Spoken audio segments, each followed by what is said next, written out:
Good afternoon, ladies and gentlemen. Welcome to today's webinar jointly organized by the Singapore International Commercial Court and Singapore Academy of Law. My name is M. Hakim and I am the Assistant Director with SICC. Thank you for joining us today. Before we begin the webinar, I would like to make some admin announcements. There will be a Q&A session after the panel discussion. You may pose your questions to the speakers and panelists by clicking on the Q&A button, which can be found at the bottom bar of your screen.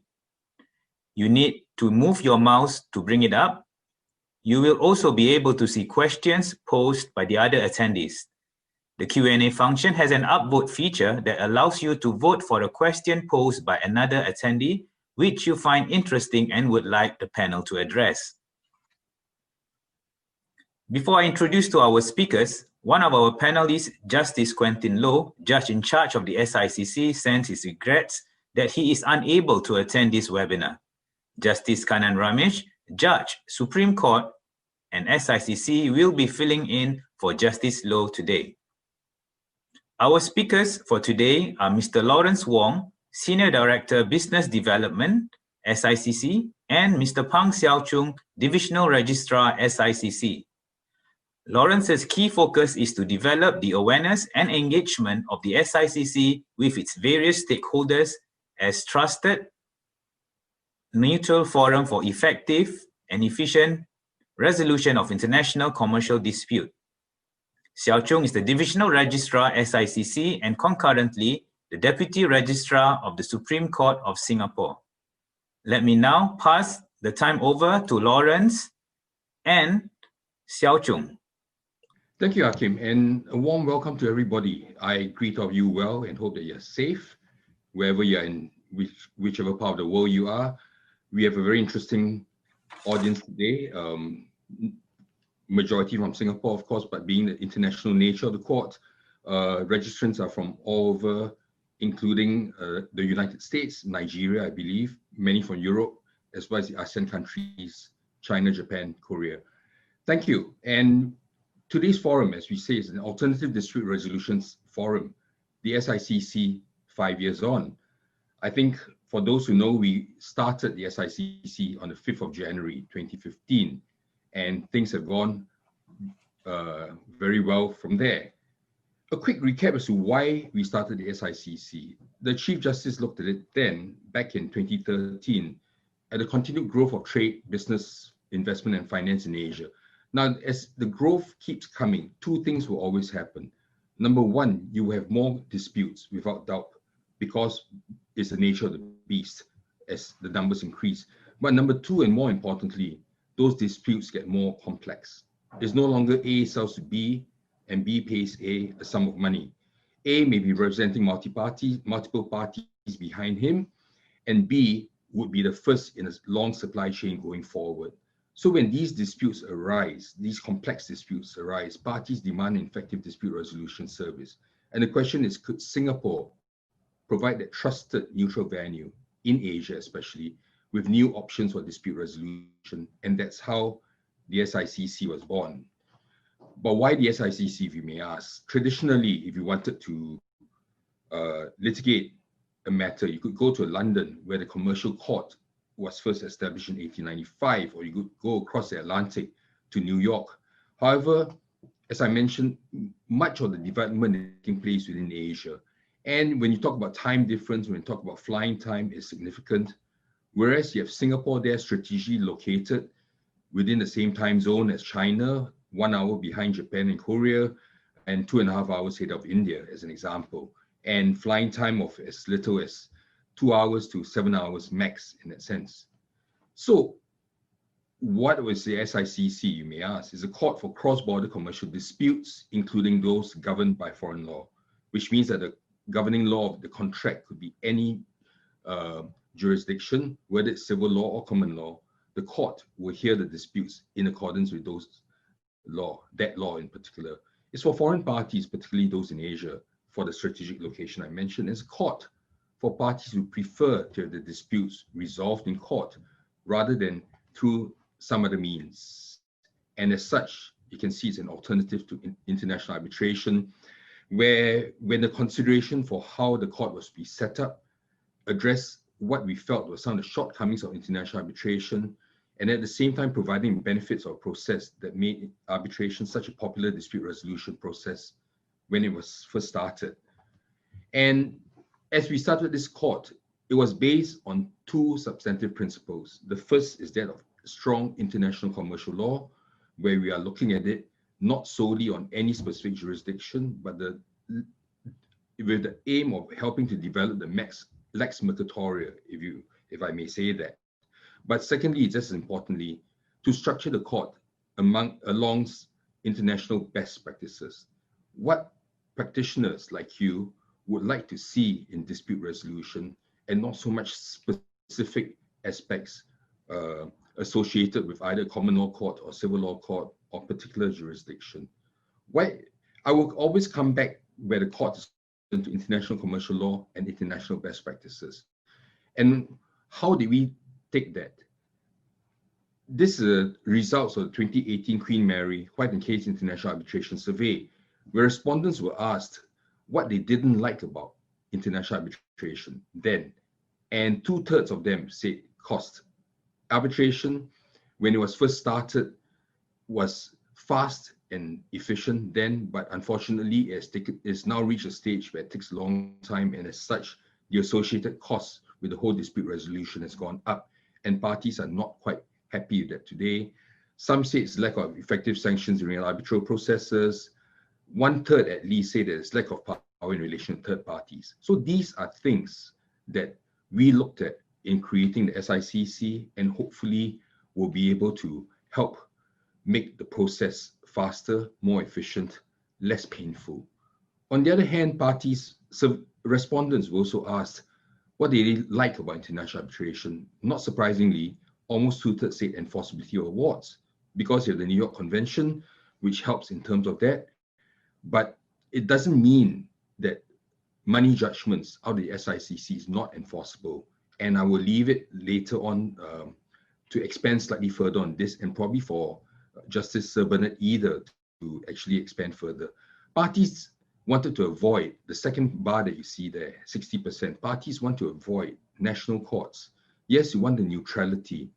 And when we created the SICC, we created it such that it's a court where you have judges who are not Singaporeans sitting on the court, where you have lawyers who are not registered at the Singapore bar in certain circumstances able to fully represent parties in this court.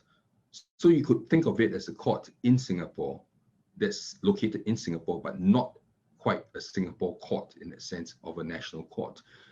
People like flexibility, and this were built in, and my colleague Chung will expand more on that. So I guess very quickly, what is the difference between the SICC and arbitration? In arbitration, you have common pool arbitrators and counsel.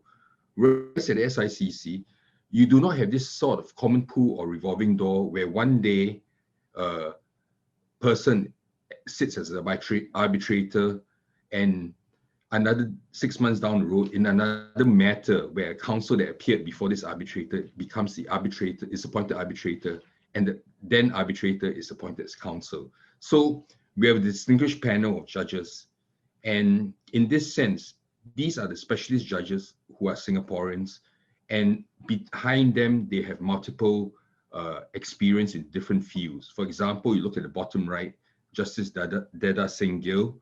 He is well-versed in intellectual property matters before he came onto the bench. Our judge in charge of the SICC, if you follow the pointer, Justice Quentin Loh, had 30 years practice experience in insurance and construction matters, as an example, right? And Justices Lee and Chan were actually engineers before they became lawyers, before they became judges, as a quick view of that. But the unique part about the SICC is the 17 international judges we have. Amongst them, 3 former Chief Justices.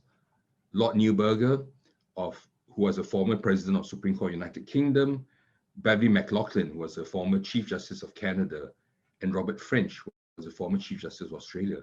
And then even, for example, Sir Vivian Ramsey was a former head of Technology and Construction Court in the United Kingdom, and also Sir Jeremy Cook, the former head of the Commercial Court in UK and in the United Kingdom. And they are all very established jurists or specialists in various fields, even if they're not jurists. I think many of you would also know Doug Jones from Australia for construction matters, and Simon Tolley from United Kingdom for IP matters, to name a few. And of course, our speaker on the panel later on, Sir Bernard Eder, is well renowned, not just for shipping, but also other matters in a sense. And we've tried to balance the international judges between common law judges and also judges from civil law jurisdictions. For that, we have Professor Taniguchi from Japan, as well as Dominic Harsher, who's currently still on the court of Carcassonne in France. So that's the distinguished judges that we have here who are specialists and able to hear different aspects of commercial matters. To carry on, in the SICC, the quorum is assigned by the Chief Justice as appointed arbitrators. Then the case management system is run by the registry headed by Chung, who will come on after me, and who make sure that all the matters before the court moves according to a schedule efficiently and without much delay. And the next line over here you will see is that you always have one level of appeal in the SICC. The ability to join third and related parties, which is something that you do not get in arbitration. We ensure that all our judges and counsel who appear before the court adhere to strict ethical code. And of course, being a court of law, we have a system in place for publication of judgments with very clear grounds of decisions. This is the considerations that parties will want to make when they want to decide which form of dispute resolution that they would like to go for. And just to bring out a clear point as to what multi-party, multi-contract situations mean, this is something I don't want to belabor on, but today, as I alluded to in my first slide, there are many cases now where there are multiple parties and multiple contracts involved, and it is easier and more efficient to actually bring them into the SICC, where you have one forum, one hearing. You do not need to readduce evidence across different tribunals for it to take place. In terms of development, you may be asking, in the 5 years or more than 5 years, what has the SICC achieved? As at the end of last month, we've had 55 cases that have been transferred from the High Court to the SICC, as well as 5 fresh filings. The year we started in 2015, we started with only a small number of 2. Then the following year, we had 6, as you can see from the screen, 9 in 2017, 11 in 2018, and we saw the first fresh filing with the court in 2018. Last year, there were 12 added to the court schedule, plus 4 fresh filings that came in, and today we're at 15 to date for this year. The court has issued 56 written judgments, with another 12 from the Court of Appeal. And we've heard matters involving parties from 33 different nationalities, claims from as low as 1.2 million Singapore dollars to 1 billion Singapore dollars. And the average time for disposal of cases that went to trial, that means we do not include cases that were settled in between, as that will sort of muddy up the numbers, was about 18.7 months, which is relatively fast timing if you think about it. And judgment writing has been quite expeditious. And you can see that the record so far is half a month from date of last hearing. We've had a judgment handed down. Parties don't like to lose. I think we all know that. And as a result, 30 notices of appeal has actually been filed. And the first appeal actually went on an expedited basis with just 36 days between filing of notice and the release of written judgments. For a full list of judgments, please, this is a screen capture of our judgments pages on our website. So they are very easily sorted. As you can see, next to the case, we have some keyword searches that tells you what it is all about. Then there's a simple case summary that you just need to click on. It's at most 2 to about 5 pages max that gives you a quick summary of the judgment, but the full judgments are all available down there. So if ever you need to do a quick search, you'll be able to find out what those particular matters were and then read the judgment that arises out of there. The court has heard matters that involve intellectual properties, cryptocurrency even, we've had one matter, as well as a public policy that talked about gambling debt from a casino. So the other key development where the SICC is concerned is costs. Now, generally, costs in SICC proceedings are at the discretion of the court, as you can hear, and borne by the unsuccessful party. And the key criterion here for the SICC is reasonable costs of the application or proceedings. This is not similar to the High Court of Singapore, where those who are familiar would know that there's an Appendix G involved in determining cost awards to be made. So what is interesting is in the SICC news issue number 23, which just came out last month, there was a perspectives from a team from Herbert Smith Freehill, Singapore, that talked about the court's willingness to exercise discretion when determining costs to deter award debtor from misusing the set-aside application. So this was an interesting perspective, but that I would encourage you to go to. But if not, you could read the judgments itself that's contained over there. In terms of enforcement of SICC judgments, this is one part that always comes up in many discussions, and I would like to spend a little bit of time here. There are three pillars of enforcement of SICC money judgments. On the left-hand side, you could see the bilateral arrangements that we have through 2 acts that involve 10 jurisdictions. Very quickly, from the South Pacific, Australia, New Zealand, Papua New Guinea, within Asia, Malaysia, Brunei.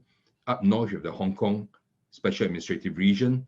In South Asia, you have India, Pakistan, Sri Lanka, United Kingdoms, and the Eastern Caribbean, the Windward Islands. So by bilateral arrangements, judgments need to be just need to be registered in these jurisdictions to be recognized and enforced. And as an example, I would show you from the Gazette of India back in September of 1955, recognizing Singapore as the reciprocating territory. In the center is the Hague Convention on Choice of Court Agreements. I think we're all familiar with it, that if the SICC is designated the court by the parties, then enforcement in the signatory countries will be much easier.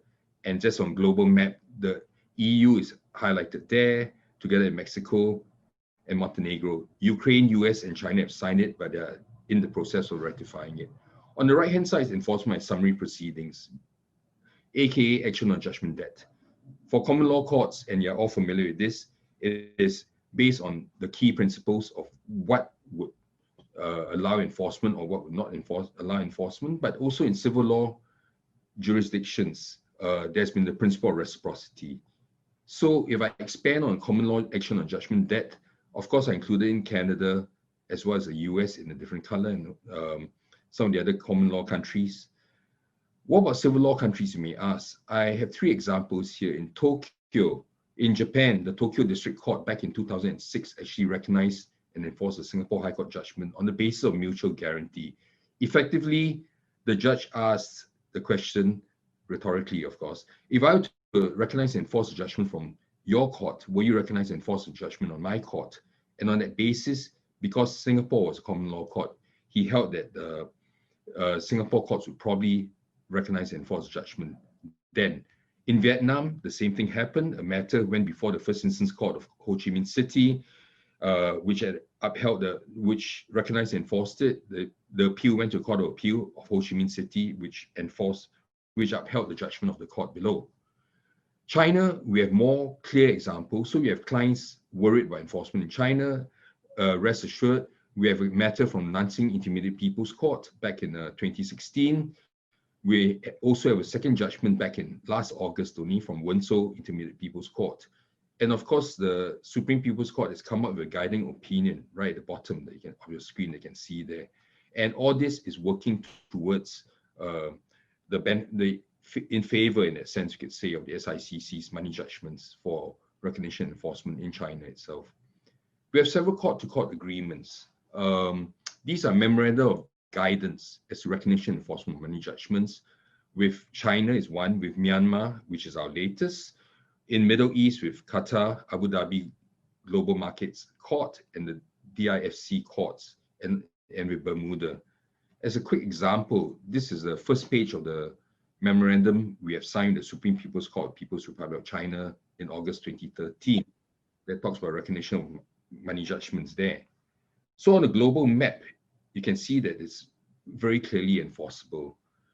in a nutshell, the SICC 5 years on the one hand, we are a domestically constituted court in Singapore with a strong international flavor from the international judges that we have, and also the fact that lawyers from different registered in different jurisdictions are allowed to represent parties here. So to reinforce it again, we are a court in Singapore, but not a Singapore court in that sense. The jurisprudence that we've developed over the last 5 years has certainly contributed towards lex mercatoria. The published judgments, clear grounds for decisions, have made it easier to rely on precedents, easier to ensure that future disputes do not have to run the whole hog in dispute resolution, but can move towards settlement based on the judgments that have been handed down, which is again very different from arbitration because your arbitral awards are confidential. We have an efficient resolution of disputes where you have clear control over time and clear control over costs, where the two things that happen, you have the availability of appeal and the ability to join parties. So with this, I leave you with this landing page for the SICC. This is our website where you can get a lot of information, access to model clauses, and everything else that you need. And if you need any information, please contact us.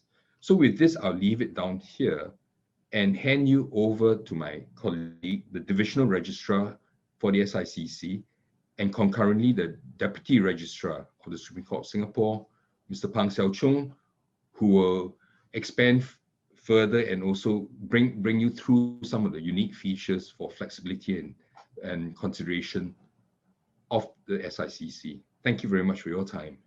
Hsiao, over to you.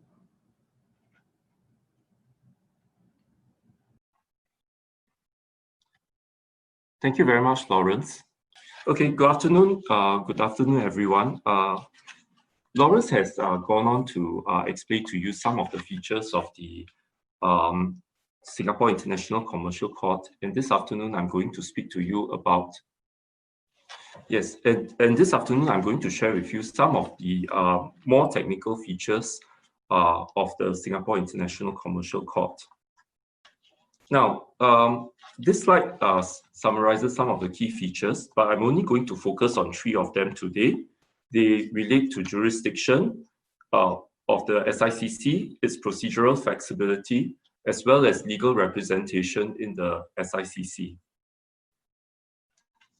Now, as far as jurisdiction is concerned, while the Singapore International Commercial Court is a division of the Singapore High Court, there are certain jurisdictional requirements that have to be observed in order to commence a case in the Singapore International Commercial Court. Okay, firstly, the claims between the plaintiff and the defendant in the originating process when it is first filed must be of an international and commercial nature. The terms international and commercial are broadly defined in the rules of court. For instance, a claim will be treated as international if the parties to the claim have their places of business in different states, or if none of the parties to the claims have their places of business in Singapore. A claim will be commercial in nature if the nature of the subject matter of the claim arises from a relationship of a commercial nature, whether contractual or not.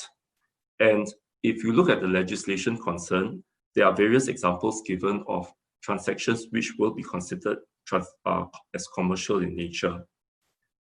Now, in addition to this, the original parties to the action, that is the plaintiff and the defendant named in the originating process when it is first filed, must have submitted to the SICC's jurisdiction under a written jurisdiction agreement.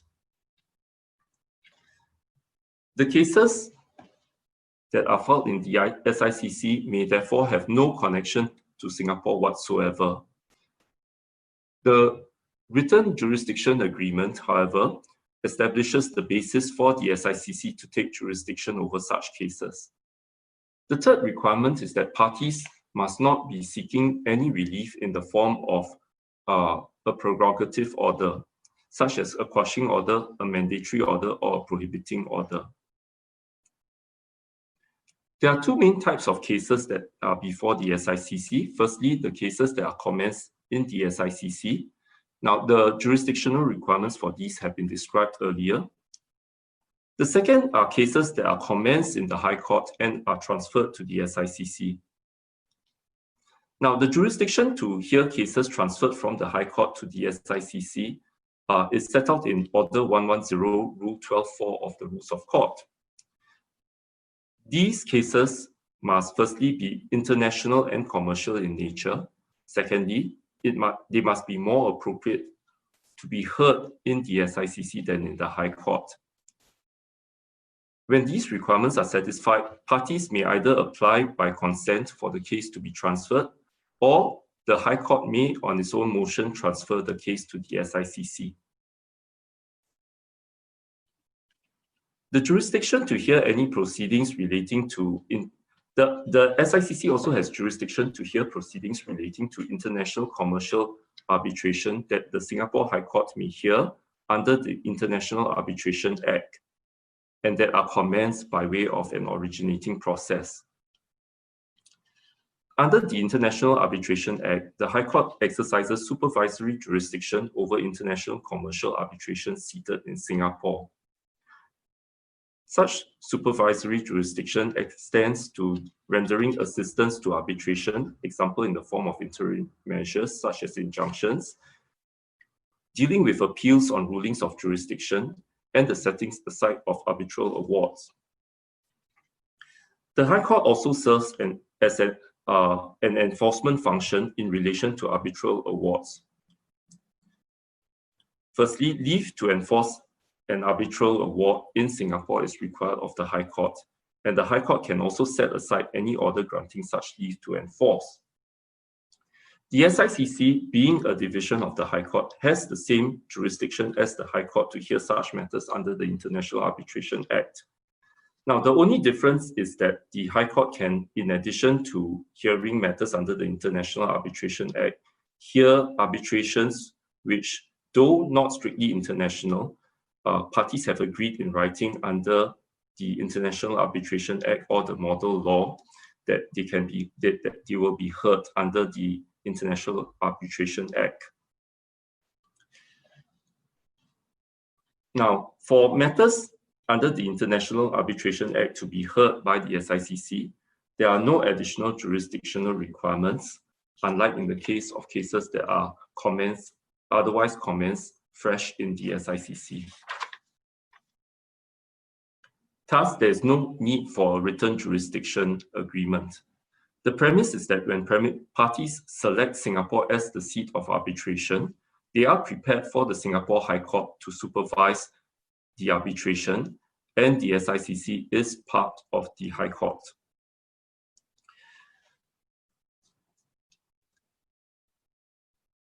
Now, the SICC may also decline to assume jurisdiction in cases where the SICC decides that it is not appropriate for the action to be heard under the SICC. This could happen, for instance, in the case of a shareholder dispute, which is essentially a matrimonial dispute. Model jurisdiction clauses are available for reference, and these can be further supplemented or modified in order to take into account the parties' concerns or special requirements. I deal next with quorum assignment and appeals in the SICC. Now, proceedings may be heard in the SICC by 1 or 3 judges at first instance. When a case is heard by a panel of 3 judges, the Chief Justice will appoint one of the judges to preside, and the case will then be decided in accordance with the decision of the majority of the judges. Proceedings to be heard by 3 judges. The proceedings are to be heard by 3 judges if the Chief Justice so directs, or if the parties so agree, unless the Chief Justice directs otherwise. The judges on the quorum are assigned by the Chief Justice. This is in contrast to the case of international arbitration, where parties often have some say in the appointment of the arbitrators forming the tribunal. As the SICC is a division of the High Court, appeals against an SICC judgment or order will be heard by the Singapore Court of Appeal, comprising 3 or a greater uneven number of judges of appeal. An international judge may be appointed to sit in the Court of Appeal to hear an appeal against an SICC judgment or order. Parties may, by writing, agree to waive, limit, or vary the right to appeal. Party autonomy is key here. Parties are given the right to determine for themselves the extent of appeal that they desire.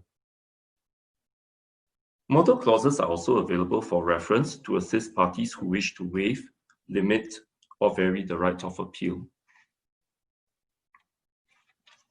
I deal next with the joinder of additional parties. Now, as the SICC is a court, there is compulsory jurisdiction to join parties so long as the requirements for joinder are met. These are the same requirements for joinder as in domestic cases.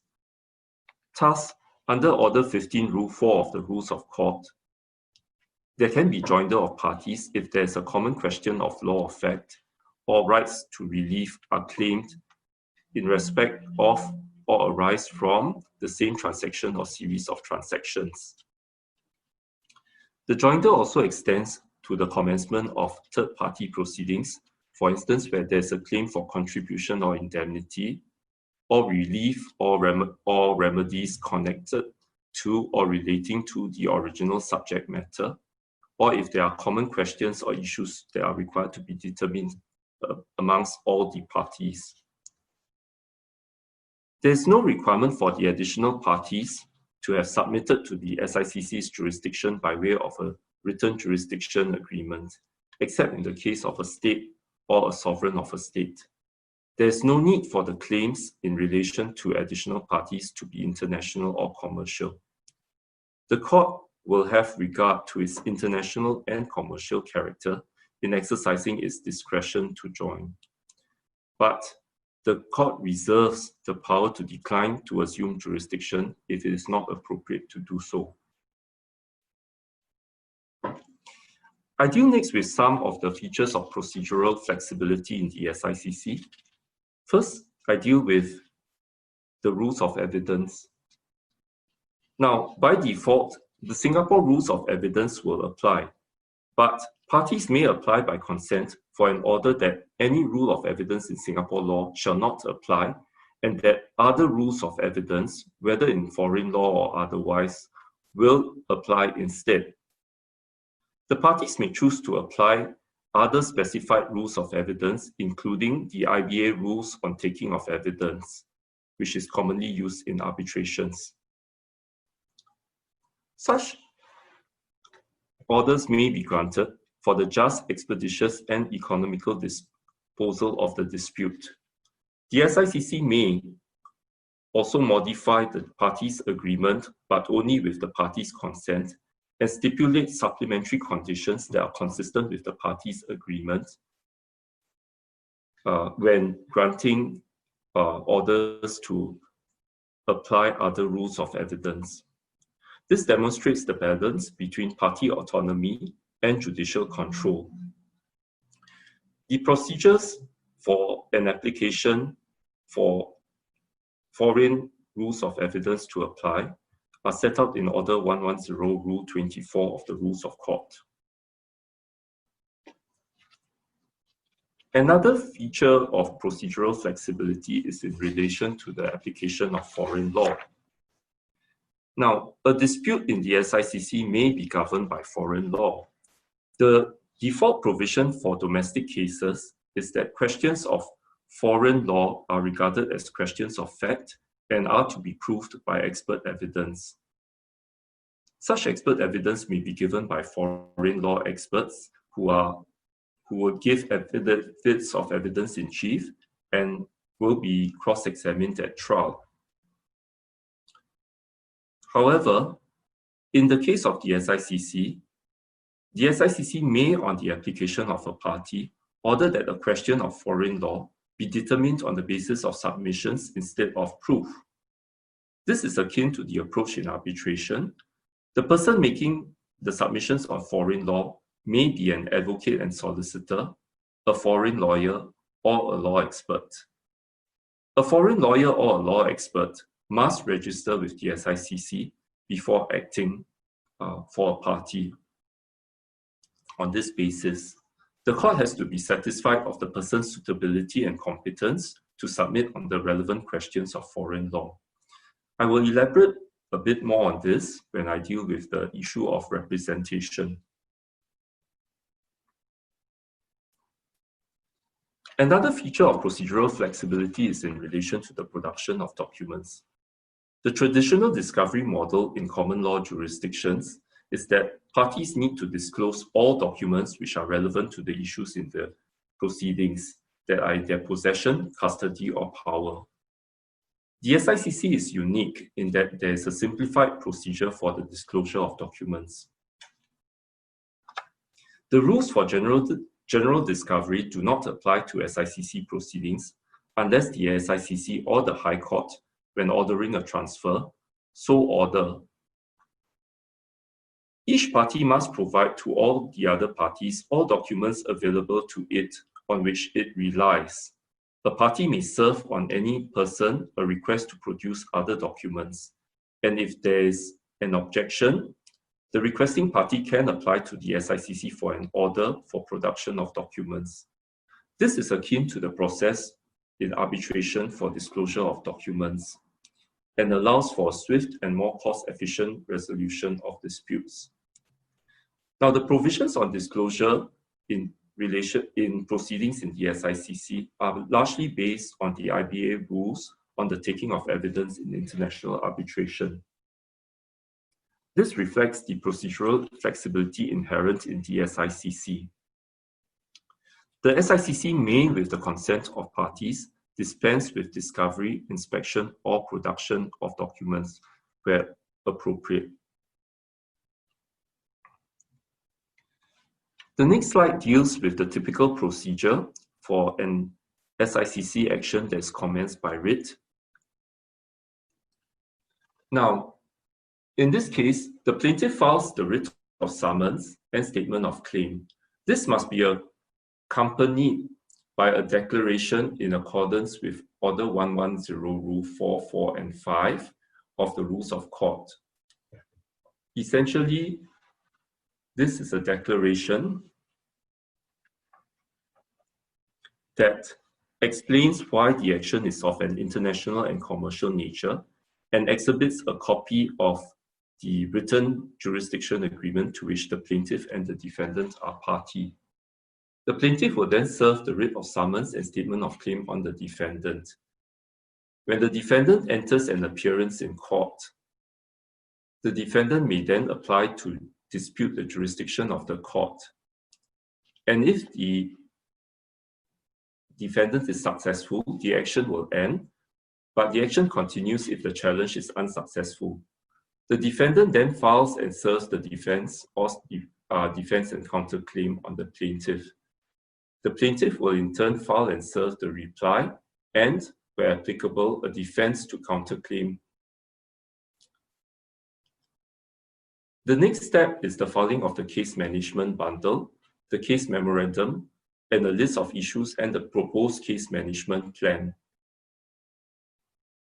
This will have to be filed at least 7 days before the first case management conference. At the first case management conference, which is generally conducted within 2 weeks after the close of pleadings, directions are given for the conduct of the matter, including trial dates for the action. Thereafter, various procedural steps such as production of documents by parties and the filing and exchange of evidence in chief will take place. And finally, there will be a pre-trial case management conference before the trial is fixed. There is therefore a fairly fast process for the hearing of the matter to proceed to trial. The next slide deals with the typical procedure of an SICC action that is commenced by an originating summons. The plaintiff will file the originating summons and the supporting affidavit, and this will be served on the defendant. The defendant may then choose to dispute the jurisdiction of the court. If the defendant does not dispute the jurisdiction or if the challenge is unsuccessful, the defendant will then proceed to file a reply affidavit. The matter will then be prepared for hearing and the OS will proceed for hearing.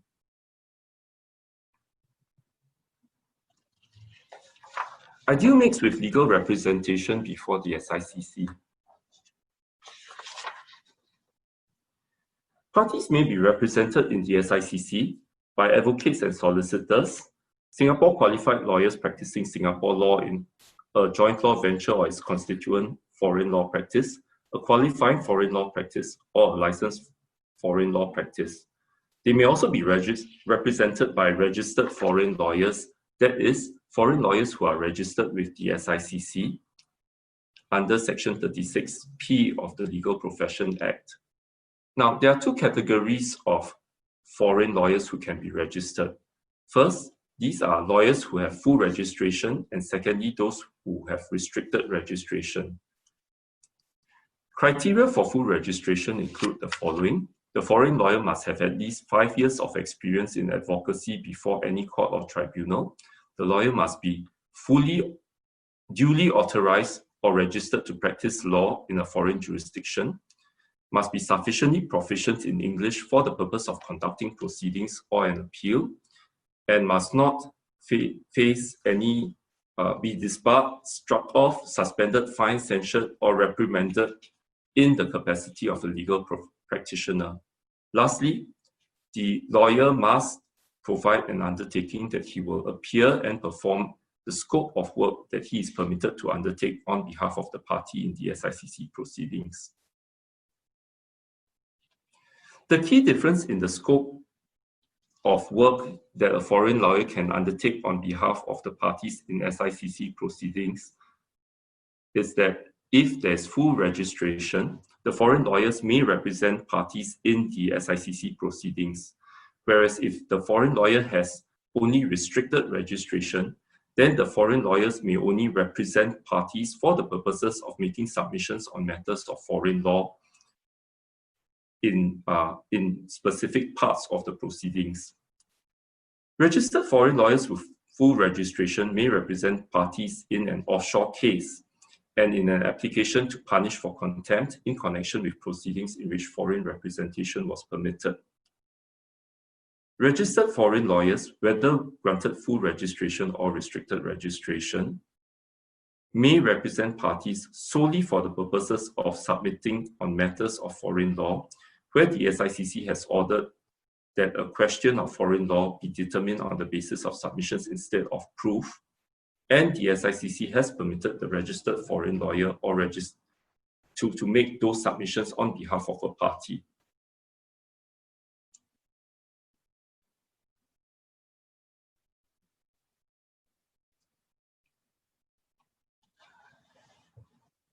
Now, this slide shows a sample of the registered foreign lawyers who have been registered with the SICC. As at 31st August 2020, there were 83 registered foreign lawyers from a broad mix of jurisdictions as reflected in the diagram.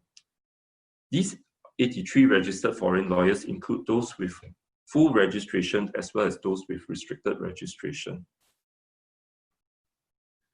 A more recent feature of the SICC is the inclusion of registered law experts.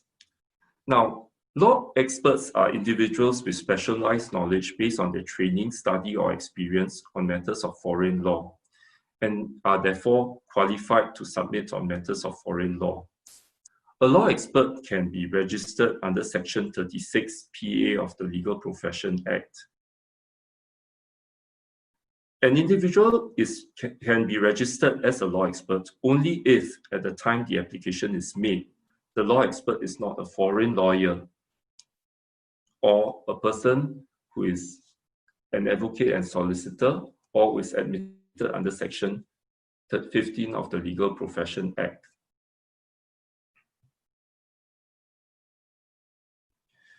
There's no requirement that a law expert must be a foreigner. Local academics skilled in questions of foreign law would therefore qualify to be registered as law experts. Now, a law expert can only make submissions on questions of foreign law if permitted by the court to do so. The disciplinary regime for a law expert would be the same as that for a registered foreign lawyer.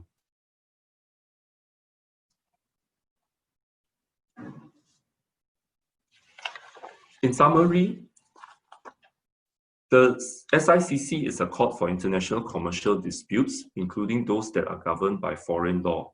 It is designed for international claims involving foreign parties. It serves as a possible alternative to arbitration. It has a panel of local and international specialist judges from both common law jurisdictions and civil law jurisdictions. Representation by foreign lawyers is allowed for offshore cases, that is, cases with no substantial connection to Singapore. There's flexibility in the SICC's procedures in terms of proof of foreign law and in evidential rules. So these are some of the key features of the SICC, and that concludes my presentation for today.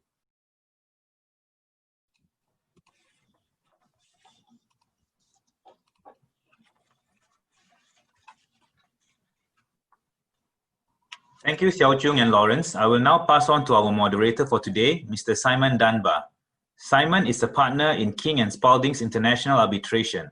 He is based in Singapore for more than 14 years. His practice spans the Asia-Pacific region with focus on energy, infrastructure, and joint venture disputes. He will be moderating the session on the experience to date and the future of the SICC. Simon, please. Thank you, Hakim. Good afternoon. It's an honor to moderate a discussion among this esteemed panel. While our panelists really need no introduction, I will nevertheless briefly introduce them before we get started. First, taking the place of Justice Quentin Loh, we're delighted to be joined by Justice Kanan Ramesh. Justice Ramesh serves as a judge of the Singapore High Court and also the SICC. His Honour has also been appointed a Judicial Commissioner at the Supreme Court of Brunei. Good afternoon, Judge. Justice Ramesh is joined by Justice Bernadita, an international judge at the SICC, a former judge at the English High Court and English Commercial Court, and an experienced international arbitrator. Good afternoon or good morning, Justice Ida. I think we may need your video switched on. And next we have Toby Landau QC. Toby's a barrister with Essex Court Chambers, a leading advocate and arbitrator. He's admitted to practice in England and Wales, Singapore, and a number of other jurisdictions. Among other roles, Toby's a member of the panel of advisors to the Attorney General of Singapore and a member of the SICC Court of Arbitration. Our final panelist is Dan Waldeck, of counsel at Herbert Smith Freehills. Based in Singapore, Dan specializes in international arbitrations resulting from construction, energy, and infrastructure disputes.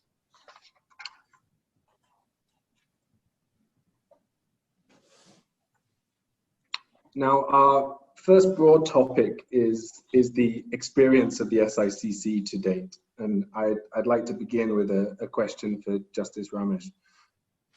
Judge, the SICC was established to give international parties another option for resolving their disputes, influenced at least in part by the role played by commercial courts around the world, such as the English Commercial Court.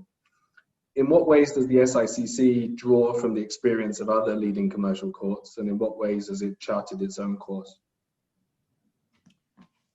Yes, thank you for posing the question.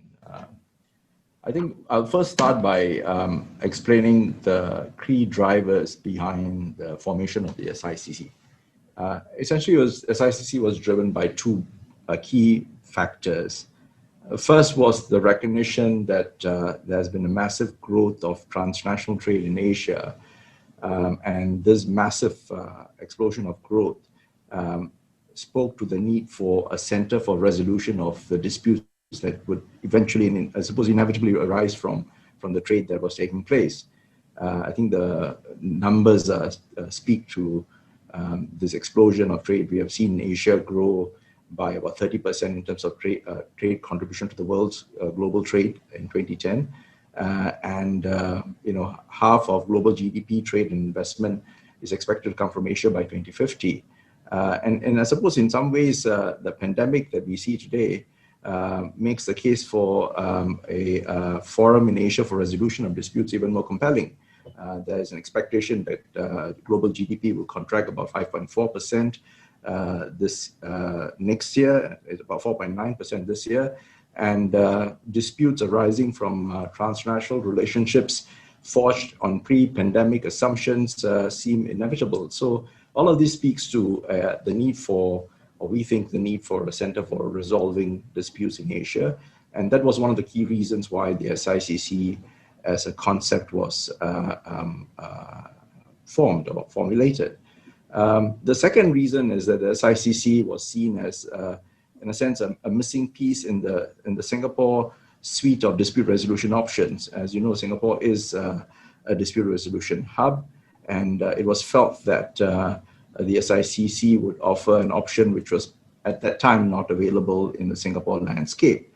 And to that extent, the SICC drew inspiration from London's role as a single hub for litigation and arbitration. But unlike the domestic high court, and everyone knows this, and Hsiao Chung has spoken to this as well, the SICC's focus is essentially international commercial disputes of the transnational variety. And this is clearly spelled out in Section 18D(1)(a) of the Supreme Court of Judicature Act, which makes it very clear that the jurisdictional touch point for the SICC is that the disputes are international and commercial, and you would need a written jurisdiction agreement submitting to the jurisdiction of the SICC, except obviously in transfer cases as well as international arbitration cases.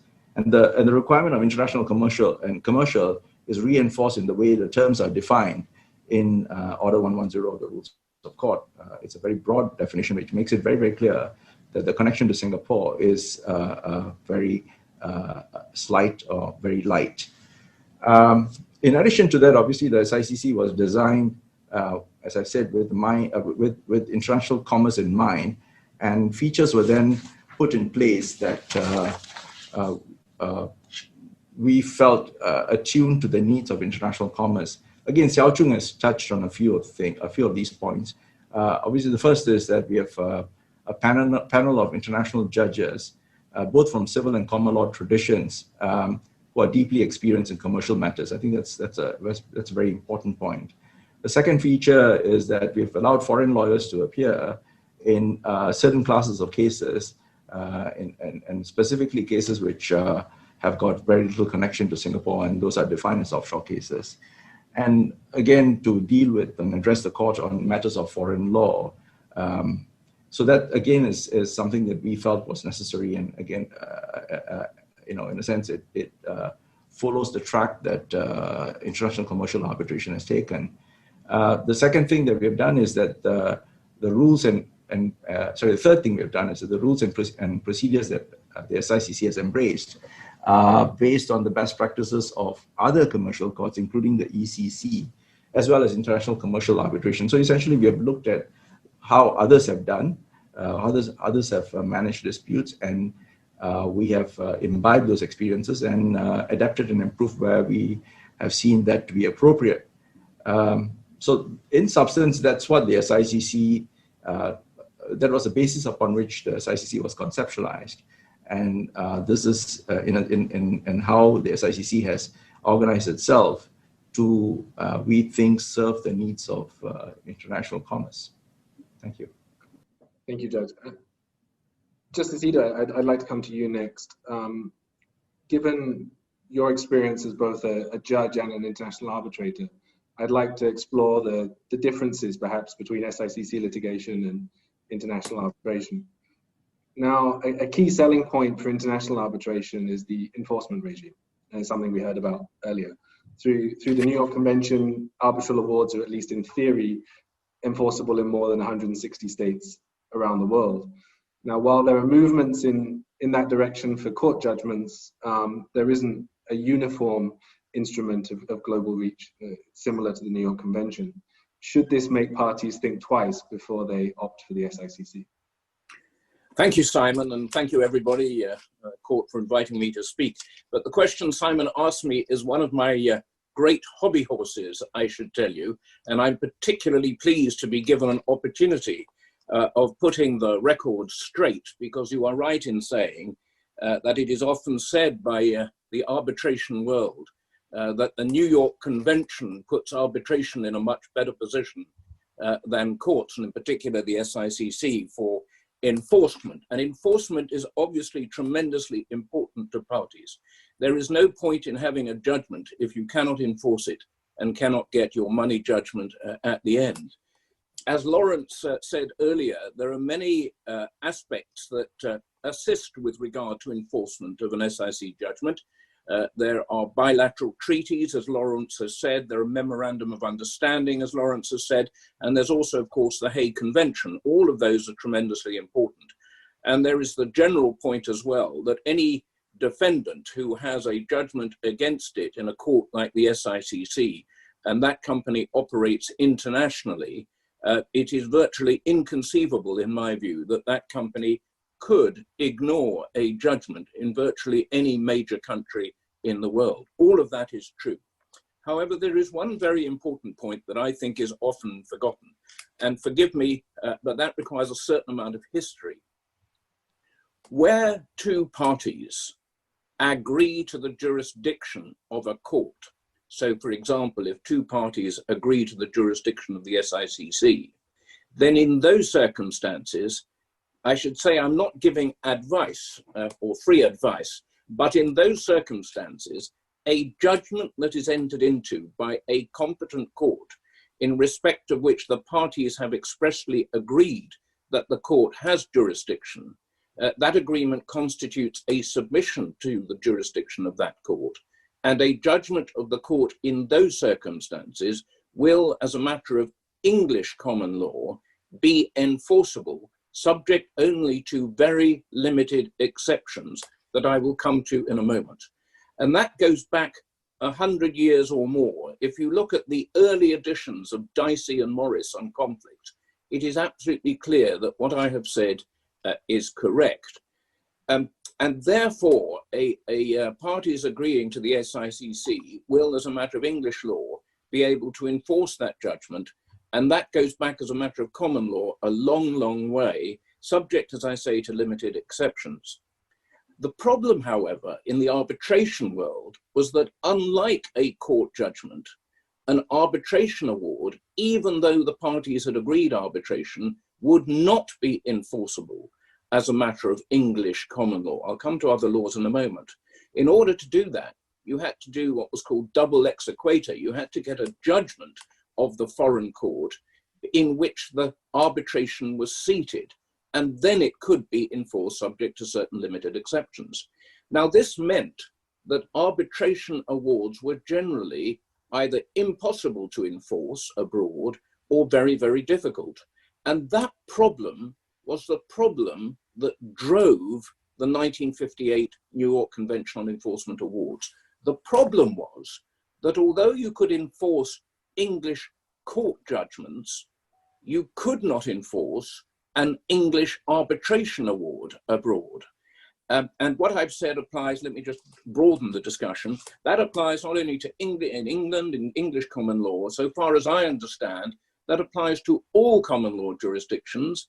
And again, I'm not a civil lawyer, but as I understand, that is either identical or similar to the position in civil law countries.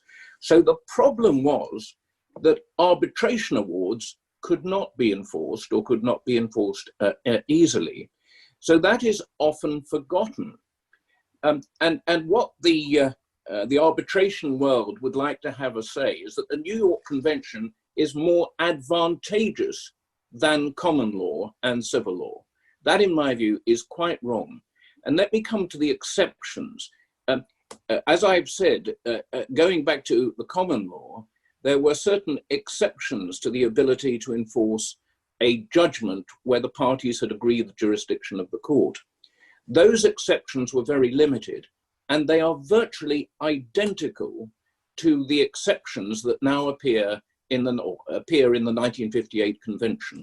And in very short terms, the result of it is that, in my view, it is as easy, if not easier, for various reasons, to enforce a judgment of the SICC where the parties have agreed the jurisdiction of that court than arbitration awards. And that applies quite apart from the Hague Convention, quite apart from Memorandum of Understanding, quite apart from bilateral treaties and the other matters that Laurence has said, which are additional matters on top of the position that I have mentioned. So in my view, the short answer is there is no real problem with the enforceability of an SICC judgment, particularly where the parties have agreed the jurisdiction of the court. And the suggestion to the contrary by some of the great people in the arbitration world is a myth that needs to be blown apart, and repeatedly so. So in my view, in terms of enforceability, the SICC stands in a very, very good position indeed. Thank you. If I could come to Toby, as perhaps part of that arbitration world, would you agree? Thank you very much. Thank you everybody for joining. Thank you, Sir Bernard, for identifying the mistakes of other members of the international arbitration community. What I'm going to say, I think, is I'm going to tread very carefully, given the force of the point that I'm meeting and the person who's made it. It's absolutely right that there is English common law on this point. And some of it, I think, dates back some way, actually. And it's right that that common law is reflected in other common law jurisdictions. I do not know the position, I have to say, in the civil law world. But there is a practical reality as we stand now, which is that since 1958, we have a very rich body of jurisprudence and practice under the New York Convention, which does two things. Now it does it for over 160 jurisdictions. Firstly, it sets up a streamlined, clear, summary procedure for recognition and enforcement. And secondly, it sets up a very limited number of substantive grounds upon which recognition and enforcement can be denied. And all of those points now are the subject of a lot of law and a lot of commentary and an international consensus. So that means that when one turns up now with an arbitration award in front of the courts of about 160 jurisdictions, there is an awful lot of common practice and learning that one can point to support the process. That is not true of the common law because it's not been tested in the same way, and a lot of it is quite historic. And I suspect it's not true also in the civil law world, where there may not be so much uniformity, and equally it's a lesser known area. Now, that's not to say that the arbitration mafia are correct on this, but what it is to say is that at the moment there is a distinction between what one knows about judgments and what one actually knows in practice about arbitration awards. And that probably is something that can be corrected simply by researching more and promoting and publicizing the processes that actually have already existed with respect to judgments. Thank you. I'd like to move perhaps to a slightly different topic. The SICC gives parties, and this is for Toby, the right to exclude appeal to the Singapore Court of Appeal. And that provides a genuine sort of one-shot proceeding with no opportunity for appeal as you would have in domestic court litigation, and no opportunity for set aside and potentially appeal on the set aside as you'd have in arbitration. What factors should parties consider when they're deciding or considering excluding a right of appeal? And as an advocate, how might you prepare and present your case differently if you know you have no appeal? You have to draw a distinction between different types of appeal or review. On the one hand, you have got substantive appeal, that is reopening the merits. And on the other hand, you have got a procedural review, which is normally a setting aside, not looking at the merits, but simply at the process by which the end result was reached. They are very, very different. Starting first with the substantive side, that is an appeal on the merits, there is long experience with the ability to contract in or out of appeals in international arbitration. I think it's fair to say whether or not you like an appeal depends on whether or not you have lost. And that's why the question is normally addressed earlier on in the process, before the dispute actually arises. What I think I'd say in terms of normally what one would say about excluding appeals, in the international arbitration world, it has particular advantages. So obvious ones such as speed and efficiency and finality and expense of the arbitration process. People contract into arbitration because they don't want to be in court. They want a process that supposedly is cheaper and faster and final. And so that's rather defeated if it's just a precursor to an appeal in court. Also often, although us lawyers forget about it, often there's a commercial imperative to get an answer, whether or not the answer is correct as a matter of law. More specifically, in the field of international arbitration, there are key disadvantages in having to engage with a local court on an appeal. That often means changing counsel. It means going before a local court, which may involve translation of documents. It may involve huge expense, cost, and it may raise issues of neutrality, which you're trying to avoid in the first place by going to international arbitration. Of course, on the other side, the great advantage of an appeal is to correct a bad decision. That's not just about the purity of law, it's also about the stability of the parties' relationship. Having won a case on a decision that's patently wrong as a matter of law doesn't always do the best thing for an ongoing relationship or for the ability of a party to accept the result. It may just excite a party into finding every which way to avoid recognition and enforcement. Now, that's the lie of the land normally in international arbitration, but I think it's different with the SICC, because unlike arbitration, in an SICC setting, the parties are already before a court. They already have counsel who can appear before the court. And so all the difficulties of engaging with a local jurisdiction simply aren't there. Equally, SICC judgments may well be public.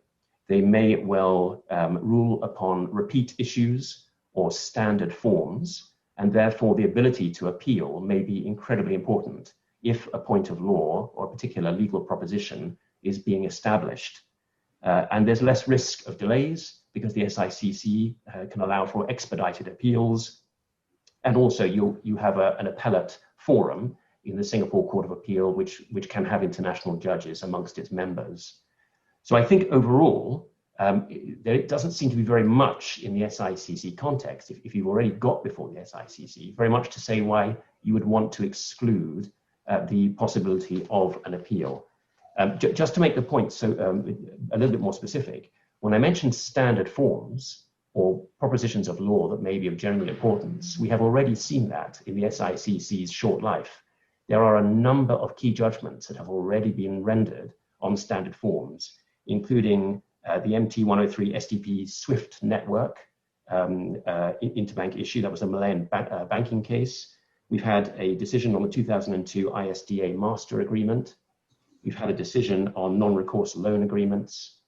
All of those are going to have a broad impact, and for the people involved, an appeal would seem to be sensible. The experience to date, as far as I can tell, is that nobody has excluded appeals.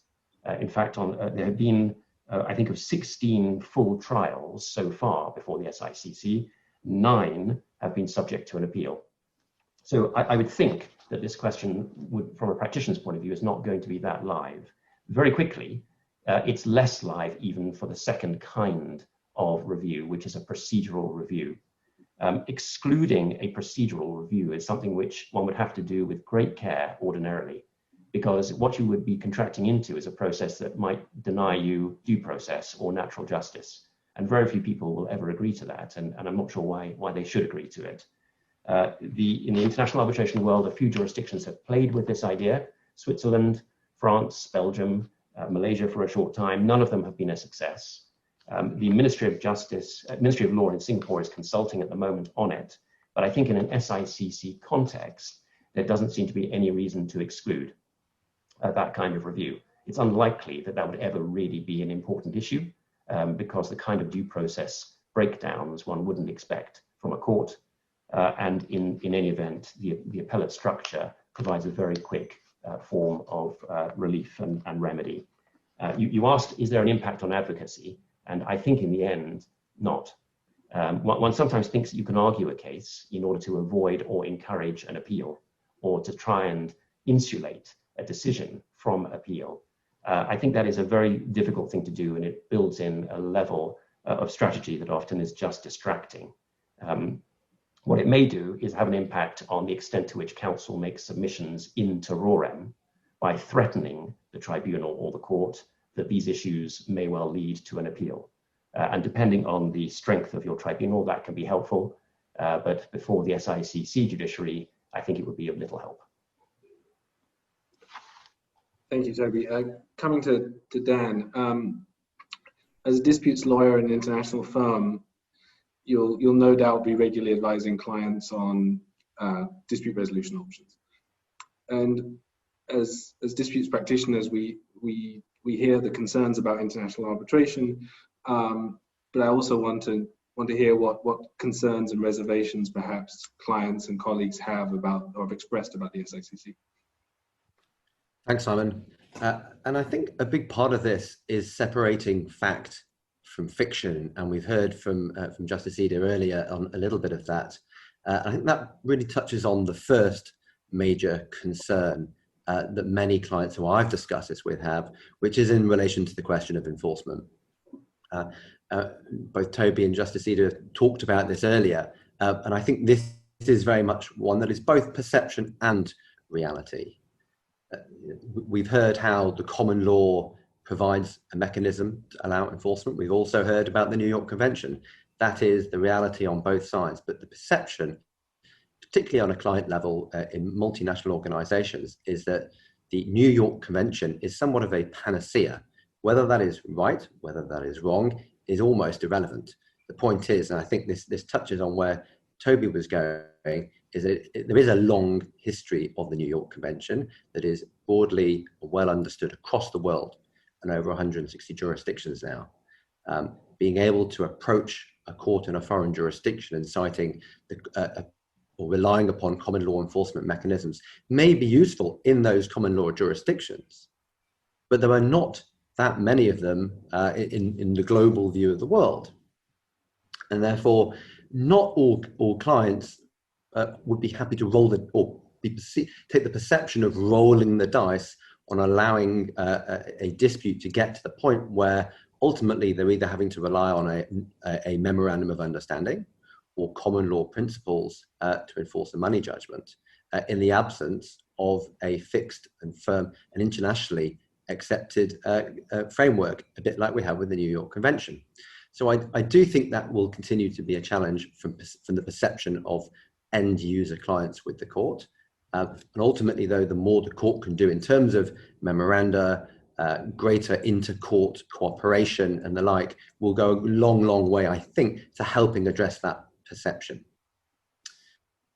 The second big concern that I hear clients talk about is one of representation. And again, we've touched on this a little earlier briefly. But I think one of the key benefits that many clients see, and when I'm having conversations with them talk about, is having greater flexibility in their ability to appoint their counsel of preference to resolve their disputes. So whether you have an English lawyer making submissions on Vietnamese or PRC law, or a French law making submissions on matters of Australian law, ultimately the question that we have in arbitration is that's a matter for the client to decide. Who do they appoint as their counsel? Now, in courts, obviously the situation is a little bit different. The SICC already has a mechanism, as we've heard, that allows some greater flexibility in this regard by allowing foreign lawyers, such as myself and you, Simon, to appear and make submissions on foreign law. And this is obviously an important benefit to clients and would steer them in favor of having the SICC. So that is definitely a step in the right direction. I think one problem, though, and again, this goes to a perception issue, perhaps that clients have, is trying to understand what is and what is not an offshore case. Now, there is helpful guidance in the rules, in the practice directions and the guides, But when you look at the guidance, and when I talk to particularly transactional colleagues who are negotiating these dispute resolution clauses at the outset of a project, is, well, how am I going to have certainty as to who's going to represent me and how my case is going to be run in the event that we have a dispute? And I think that is a challenge for many involved in those discussions, because the answer may very well depend not on what you put in your contract, but what the end dispute ends up being about. So one of the examples given in the practice direction, I think, is about a share purchase agreement for shares in a Singapore company, but that's governed by New York law. The subject of a dispute may be the shares, but the subject of a dispute may not be. Therefore, when the parties agree to have SICC jurisdiction being their exclusive choice in their contract, they don't necessarily then have certainty in the long run about who may represent them in that dispute. And I think that uncertainty, or that perception of uncertainty, is a little unhelpful, and particularly from the perception perspective. So one could look forward, and I think we'll come on to this maybe in the latter part of this session, about what the future holds and new rules and the like. But perhaps one way of addressing that, and this is what some clients say as well, can we streamline this approach to what is offshore, what is onshore? What is a substantial connection to Singapore? What is not? Can we look at substance of the contract rather than the substance of the dispute, for example? The third last sort of common point that people sort of raise with me from the client perspective is around the common law, civil law split. We have quite a heavy focus on common law judges, Singapore being a common law jurisdiction, but while having judges on the SICC bench from a civil law background. I think one perception, particularly from clients in civil law jurisdictions, is they would like to see more participation, more involvement from civil law judges. A related concern, again a perception though, is when you have parties from a civil law jurisdiction who are involved in a case, might perceive though that there's a strategic advantage in engaging only Singapore lawyers though, because you might have Singapore international justices also sitting on the bench who they're more familiar with. So there might be a touch point there and a perception that even if you've got international judges on the bench, depending on quite what the weighting is in a 3-judge panel, it might not adequately address their perception of, what is a truly international, what is a truly global panel, and also then what my strategic choices, then what do I do in terms of counsel? Thanks, Dan. Justice Ramesh, then come back to you. I have a few more questions for you, but if there's anything you'd like to respond to in what's been discussed, we'd be grateful for your thoughts. Well, in relation to the points made by Toby and Daniel and Justice Ida, is that the question? Yes. Well, I'll take the last point that Daniel made about having a Singapore judge as a member of the quorum. That's not always the case. You do have international judges sitting as single judge in a matter, and Justice Ida, I think, just completed a trial.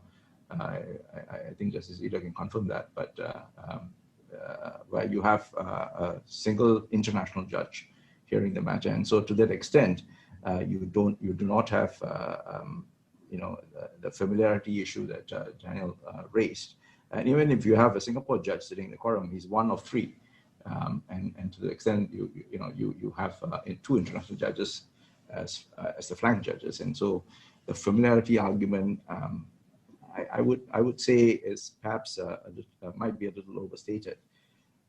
Insofar as having civil law judges sitting on the quorum, or more civil law judges sitting on the quorum, I am actually presently sitting with a civil law judge in a matter, and I know that we have had civil law judges sitting with common law judges in other matters.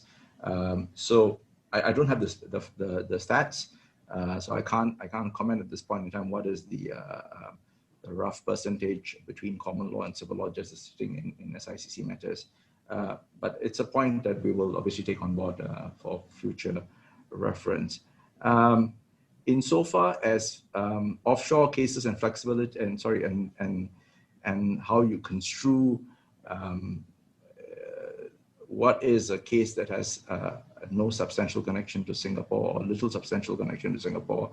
I take the point, but I do feel that if you look at the way it's been defined, and this test of substantial connection is not a test which is unfamiliar. It's been used in other contexts, and there is jurisprudence out there in other contexts which can be migrated to this particular context. I think you can, without too much difficulty, come to a fairly concrete landing as to whether a case does qualify as an offshore case or not. And of course, you can test it by way of an application to the SICC for determination. Yes, it is not something that you can state at the outset when you concretize the contract. But really, if a contract is between party A and party B into jurisdiction A and jurisdiction B, with very little nexus to Singapore, it is an offshore case. So unless there is some touch point, factual touch point to Singapore, then the argument is there that there is a degree of uncertainty. So I mean, that I would say those are broad responses to the points which have been made.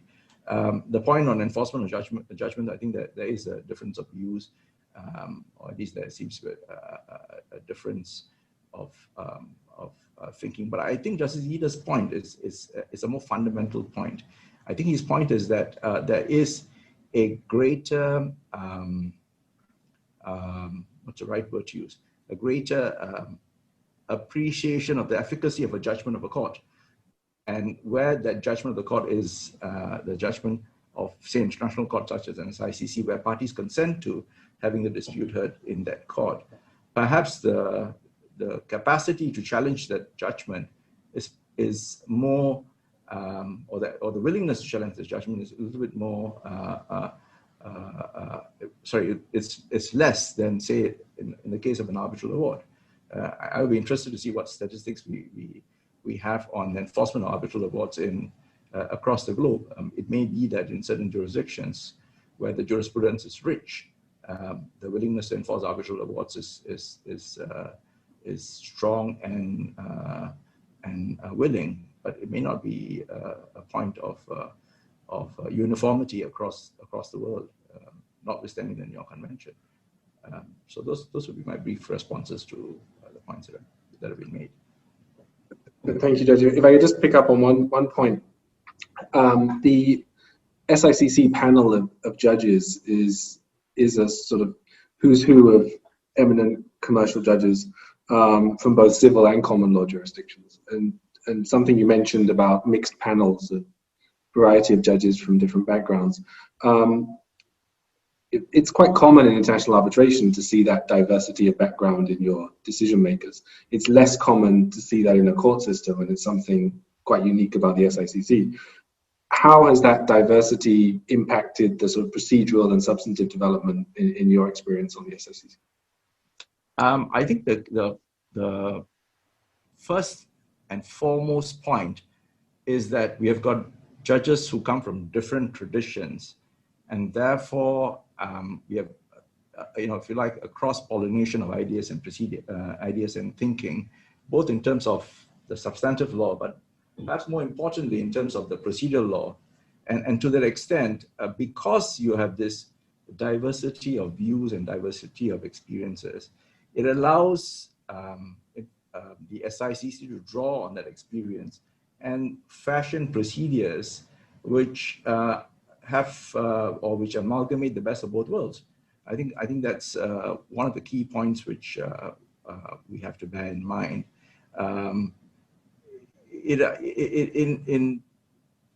In many ways, this diversity underscores the importance of having different traditions in the SICC bench, and it then allows the court to, if you like, consider the advantages and I suppose the disadvantages of the procedural rules that are deployed in common law tradition, in common law jurisdictions and civil law jurisdictions, and decide which is the best way to go.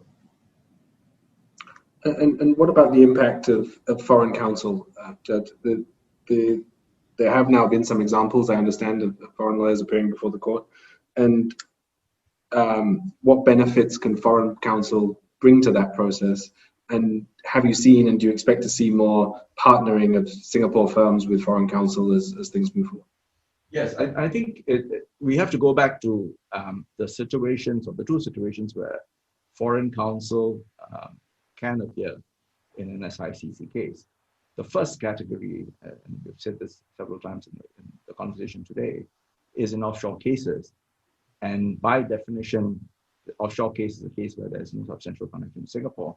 So in that situation, it follows, or it stands to reason, that foreign counsel would have been in the picture from a very early stage in the piece, because it's a dispute which has very little connection or no connection to Singapore.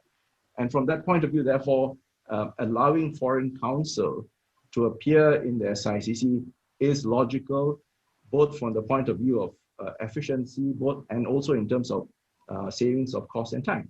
So I think that's one important factor one has to bear in mind. Obviously, in the second situation where you have foreign counsel appearing and making submissions on points of law, again, it's obvious, because foreign counsel is qualified to express a view on matters of foreign law. It makes sense, and again, from all points of view, efficiency and savings of time and cost for foreign counsel to appear and address those points. And with that in mind, the position in the SICC has changed from the domestic court. So matters of foreign law are not necessarily questions of fact to be decided in the usual way, where when an expert witness takes the stand and is cross-examined and examined, it's now dealt with like any other point of law by way of submission, subject to the court making those directions.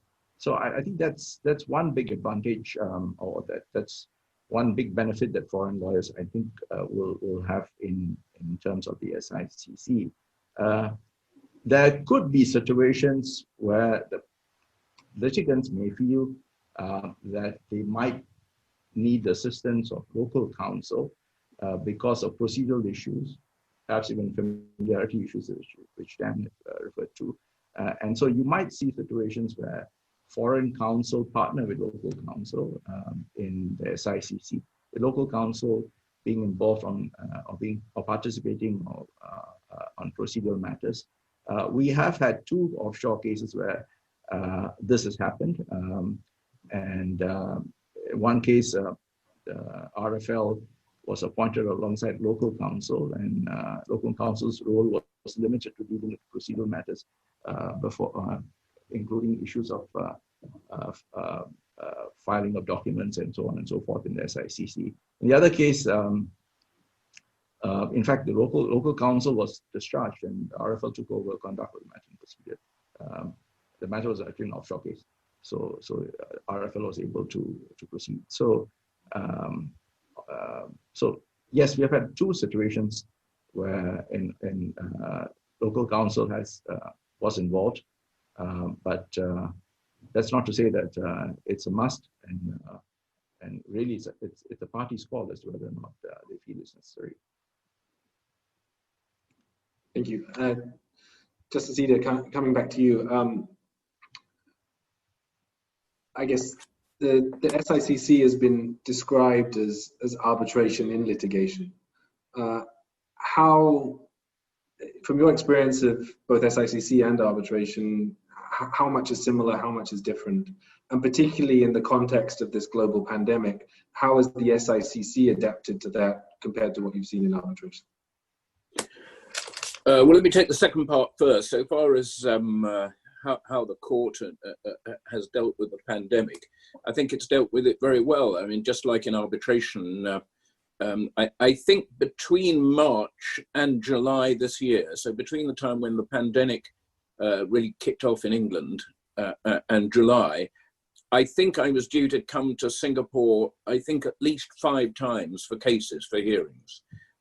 All of those were cancelled in terms of in-person hearings and replaced with Zoom hearings or other similar platform. And I did a trial in July. I think it was 8, 9, 10 days, something of that kind. where I conducted a trial in the SICC remotely. It worked brilliantly. It was an ordinary or very heavy witness trial. I think it had 40,000 documents in the case, all put on an electronic platform. We had witnesses being cross-examined, and it worked very, very well. And the registry at the SICC is absolutely brilliant in the way that it manages to organize cases of that kind. With regard to that, I think the SICC has coped not only well, but brilliantly.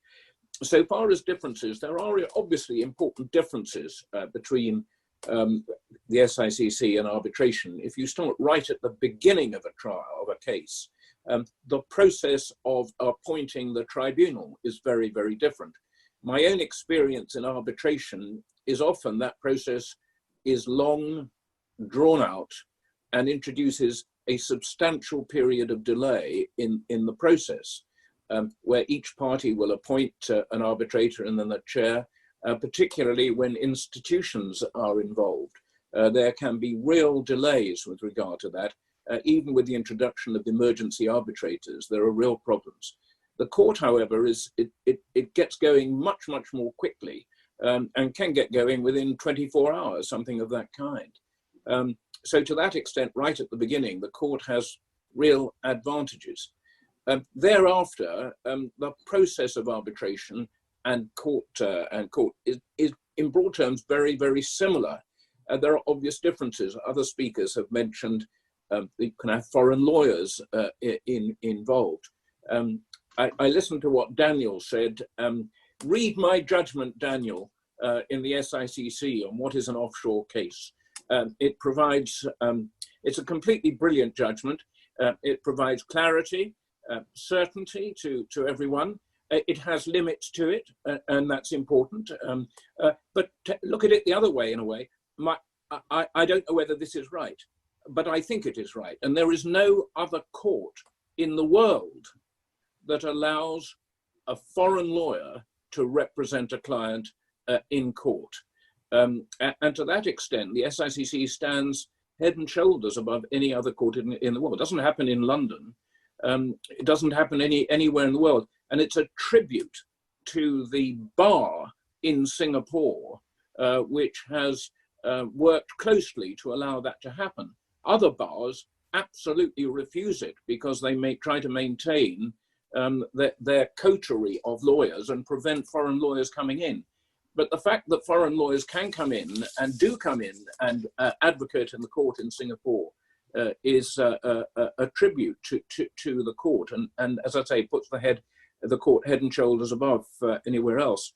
There are other differences as well. For example, other speakers have mentioned about how you prove foreign law. Otherwise, the procedures are very, very similar. My own view is the two things that guide me when I'm sitting in the court, and I think by the other court, is flexibility and speed. Trying to get 3 international arbitrators together to fix a hearing in the next year or so can often be a major difficulty. Whereas the court, when it decides which judges are going to deal with a case, will look to, in particular, availability. I gave a speech in Australia, I think 2-3 years ago, where I said any case really can, from beginning to end, be dealt with within 12 months. Now that's virtually unheard of in arbitration. It's not always possible, and in some cases, one case comes to mind, but there are a number of cases where that's impossible. But other than that, my own view is that whether you sit as a single arbitrator or 3 arbitrators, or in the court 1 judge or 3 judges, the procedures are not very, very dissimilar. And a related point, in international arbitration, parties and quite often claimants complain that tribunals can be perhaps too accommodating when it comes to requests for more time, more submissions, more evidence. Without the prospect of set aside and knowing the individual judges on the SICC, do you think the SICC gives greater comfort in that regard that deadlines will be adhered to? Yes, and the problem is always, I have no statistics of that at all, and it's very difficult to make a general statement about that. It's obviously important that in particular cases, difficulties do arise, and that may justify extensions of time. But my own view is that the approach of the Singapore court is one that deals with matters robustly. I think that is what both parties really want. They want their case to be dealt with robustly, but with a keen eye for, I'm going to use a grand word here, but for justice, to ensure that the case is dealt with reasonable speed, but fairly in the interests of both parties. And so there will come a time where you do give extensions and allow people to amend their pleadings. I have done that, and I'm sure Justice Ramesh has done it as well. We do it sometimes somewhat reluctantly, but that may be necessary. But my own view is that I think the reputation of the court is excellent in the sense that of dealing with the case robustly. One of the aspects of that, it goes indirectly to your question, is the holding of case management conferences. I regularly hold case management conferences in my work, in my trials, and I know there is one case, I think, where there were 10 case management conferences, simply to ensure that the case proceeds on a proper track. So if problems arise, they are met with head on and dealt with as a matter of urgency. So, yeah. I mean, if I just can say something here very quickly. Sure. What Justice Ida said. I mean, there was a case where Justice Ida and I sat together with Justice Bergen, where we had the first case management conference in January January last year, and we had set a procedural timetable in January last year for trial in November, and we kept to that those limits, and the trial went on in November, concluded, and judgment came out subsequently. And there were adjustments of timelines along the way, but the long stop date of November did not move. Thank you. Toby, coming to you, something I think you touched on earlier, but one of the broader aims of the SICC is to contribute to development of the law in key areas, and it's often lamented that the common law development of the common law is hindered because important cases are concealed within international arbitrations. Since the SICC on decisions on issues of, say, English law are not binding precedent before the English courts, what assistance does the SICC provide in that regard? Thank you. I wonder whether I can just quickly slip in a further comment to Sir Bernard's comments before I answer that, if you would permit me. Of course. I think that Sir Bernard has been a little bit too kind to arbitration. The question was put, how does the court and arbitration differ? And the response was actually they're pretty similar at their core. And actually, I think that's not really right, because I think what has happened in arbitration is a widespread degradation of the process, so much so that it really gave rise to one of the driving forces for the SICC, because arbitration is supposed to be quick and efficient and flexible, and we all know that it isn't.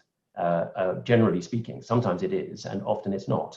And that's why a lot of us pre-virus used to spend a lot of our time traveling to ever more exotic locations to speak to each other at conferences about how to speed up the process and make it more efficient. Now we do it virtually, which is a shame, but we're still talking about the same topics. The great distinguishing feature, in my view, of the SICC is you have the similarity, which Sir Bernard has outlined, but on top of that, you have the force and discipline of a court. And that means you have the ability for judges to knock heads together, to say to counsel, stop, I don't need to hear this, it's not helping me. To challenge counsel as to why they want all the process that they're asking for. And you don't get that in arbitration, you simply don't, because of due process paranoia, because nobody knows quite how far they can step on counsel or step on parties. And there is widespread timidity. And I think that if I'm advising clients, apart from the enforceability question, I would say that that is a key feature of the SICC, is actually you can have discipline. You can be shouted at by a judge. You'll never be shouted at by an arbitrator who's looking over his or her shoulder at their next appointment. But Toby, you haven't appeared in front of me in an arbitration before. And the question that was put to me was whether I find arbitration any different from Singapore. Yes. And I shout at counsel as much in arbitration as I do in court. Yes, absolutely. And that's why you are so in demand as an arbitrator. But unfortunately, many of your co-arbitrators won't do it. And especially arbitrators who don't have, if I may say this, don't have your experience of being a commercial court judge. Because you've had that training, and most people haven't had that training. And so and often they're not from a common law country, and they're not used to the same kind of intervention, or many reasons. But the nub of it to me is that this really is the selling point of the SICC and the other commercial courts that we're now seeing develop, which is a discipline. And arbitration will have to catch up and somehow learn from that. Now, I've probably used up all my time actually, but I'll just say very quickly on the question you asked me about development of the common law. I think the SICC is singularly well placed to contribute to substantive law, the development of substantive law. That is because it is already an extremely respected court, given the identity of its members, but also because of its unique combination of common law and civil law judges, so that the decisions will appeal to a broader range of courts in other countries.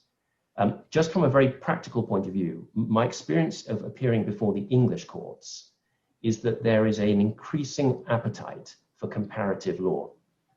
The judges from first instance upwards are increasingly receptive to seeing what other countries are doing.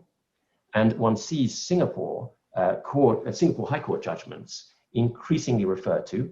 They are increasingly reported in Lloyd's Law Reports and other series.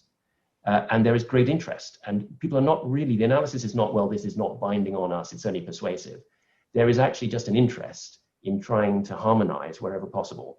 And just to say very quickly, in my experience, that is absolutely intensified the higher up you go in the appellate level. When you get to the UK Supreme Court, the last few cases I have done there, we've spent an awful lot of time discussing foreign cases.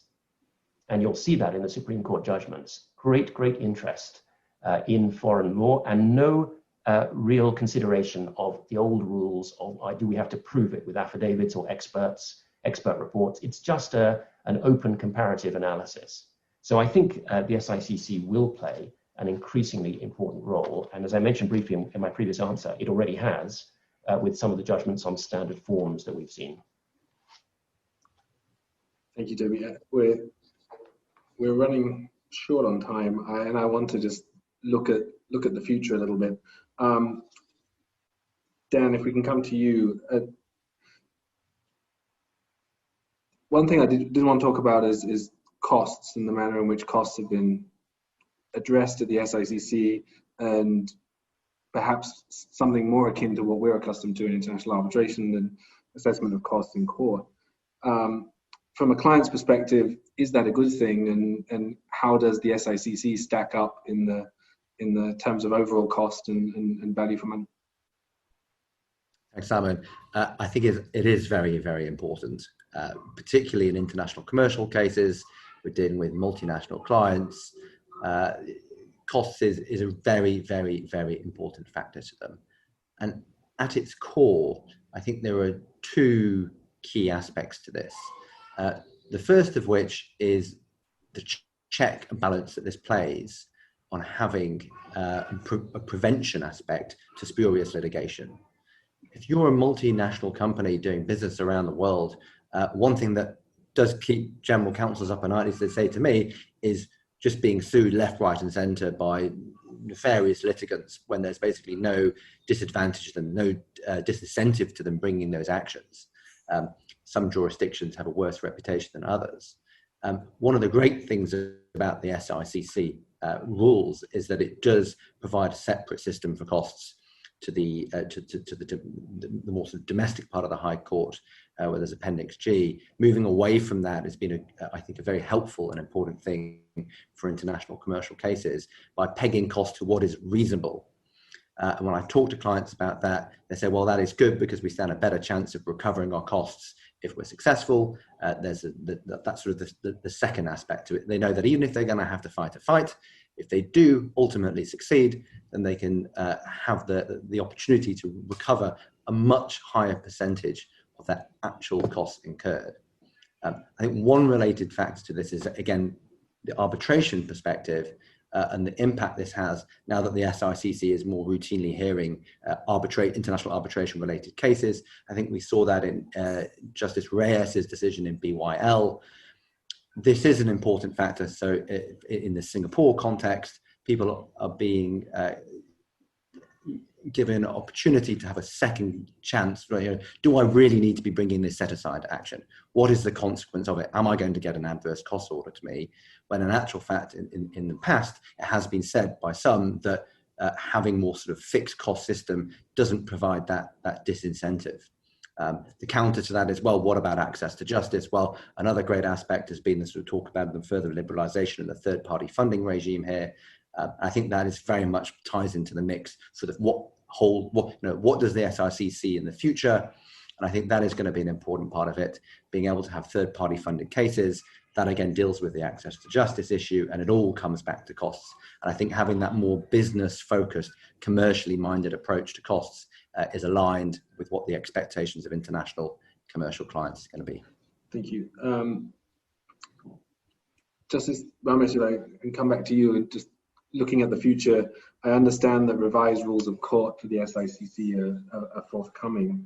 I appreciate you may not be able to say very much at this stage, but is there anything you can tell us in broad terms about what the goal is, and are we looking at evolution or revolution? I think I'll let the market judge whether it's evolution. I think we've tried our best. It's been a long and tough journey.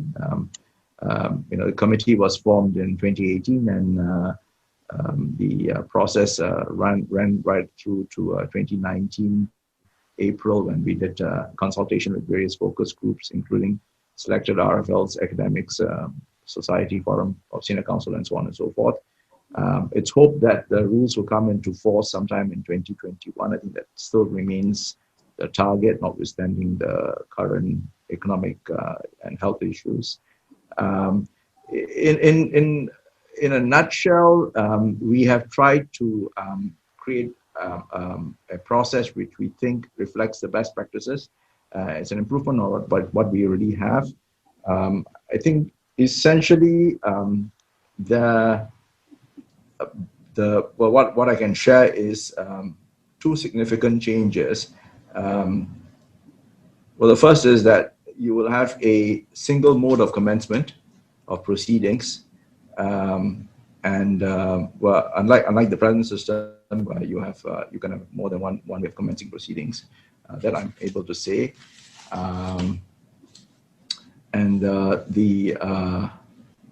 The judge then decides which way I'm sorry, let me just retract a little bit. Yes, so it's a single mode of commencement, which is by way of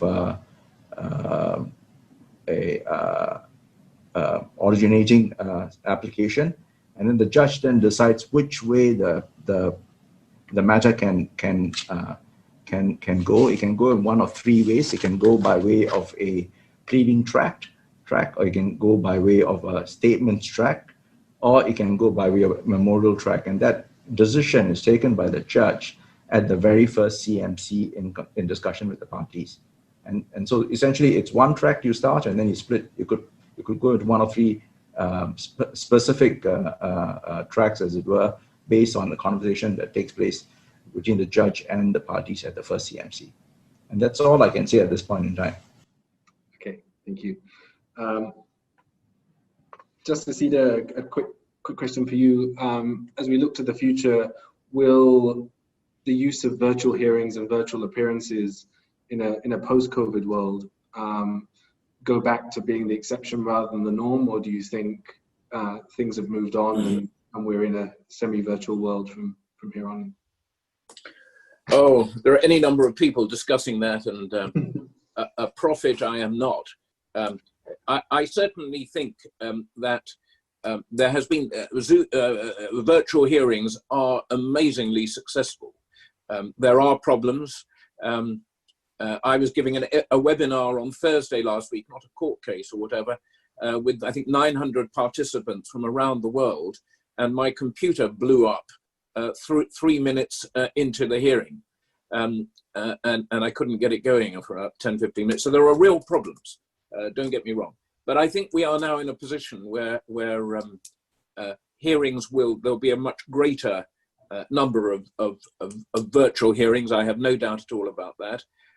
Short hearings, I think, for where counsel appear for disclosure of documents, for example, or those kind of questions, interlocutory hearings, I think will take place, I'm going to say, almost inevitably by Zoom in international cases.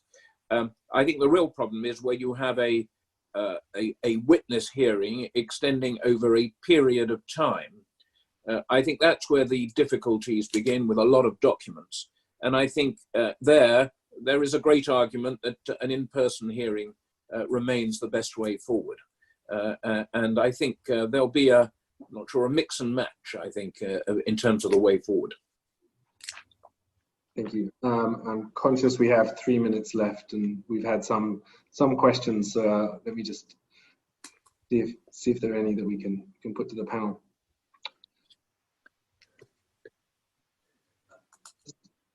One question here from Kelvin Ko was, given recent US-Sino tensions, Chinese tech giants have announced their intention to set up regional headquarters in Singapore.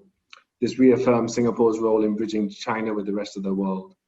Are there any plans to develop SICC's attraction to business and parties looking at China-related disputes? I don't know if there's any comments on that, either from Dan as to whether that would be a good thing, or perhaps from the judges as to whether there's more China focus. Well, can I just say, Justice Ramesh will correct me, and Daniel may want to say something else. I don't have the details in front of me, but I do know that there is much cooperation at a judicial level between the courts in Singapore and the courts in China. My recollection is, Justice Ramesh may correct me, but my recollection is, or Hsiao Chung will tell me if I'm wrong as well, that there is, I think, an existing memorandum of agreement or understanding between the SICC court and perhaps more than one with the courts in China. There is a great degree of cooperation. My recollection as well is that the Chief Justice Menon, Sundaresh Menon, has been to China and has attended a number of conferences with Chinese judges and the minister there and the Chief Justice there, and also in Singapore. Anyway, I may be wrong on that, but there is a great deal of cooperation with regard to that. And I think that is being seen in the market, and I think that's definitely a positive thing, Simon, combined with the fact that there's also been instances now of mutual recognition. Going back to what we were talking, Justice Ida was talking about before, that is very much one thing that certainly the clients that I talk to hope we'll see more of in the future, definitely. Simon, there's actually an annual roundtable between the two judiciaries. Just to add to Justice Ida's. Thank you.